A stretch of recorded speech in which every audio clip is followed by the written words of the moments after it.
Singer Sunitha టాలీవుడ్లో star సింగర్గా రాణిస్తుంది. ఒకప్పటితో పోల్చితే ఇప్పుడు జోరు తగ్గినా ఆమె స్థానం పదిలం. ఆమెకి వచ్చే పాటలు వస్తూనే ఉన్నాయి. ఇప్పటికీ తనదైన మధురమైన గాత్రంతో అలరిస్తూనే ఉంది.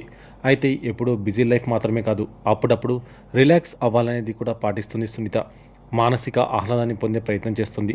అందుకు ఆమె తన ఫామ్ హౌస్ని ఎంచుకోవడం విశేషం. సింగర్ సునీత పాటల్లో బిజీగా ఉంటుంది. ఆ తర్వాత ఆమె ఎక్కువగా ఫార్మింగ్కు ప్రియారిటీ ఇస్తుంది. ఆమెకి ఒక ఫామ్ హౌస్ కూడా ఉంది. అందులో చాలా వరకు ఆర్గానిక్ మెథడ్లో పంటలు పండిస్తుంది. కూరగాయలు, పండ్ల చెట్లు ఉంటాయి.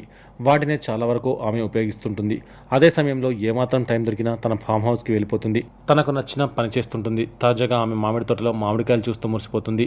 చాలా రోజులుగా కష్టపడి ఆమె మామిడి తోట పెంచుతుంది. ఇన్నాళ్ళు పడిన కష్టానికి ఇప్పుడు ప్రతిఫలం వచ్చింది.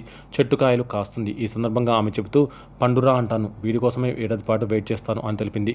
మామిడి పండ్లను చూపిస్తూ ఆమె దిగిన వీడియో క్లిప్ ఇప్పుడు సామాజిక మాధ్యమంలో వైరల్ అవుతుండగా కొందరు క్రేజీ కామెంట్స్ చేస్తున్నారు.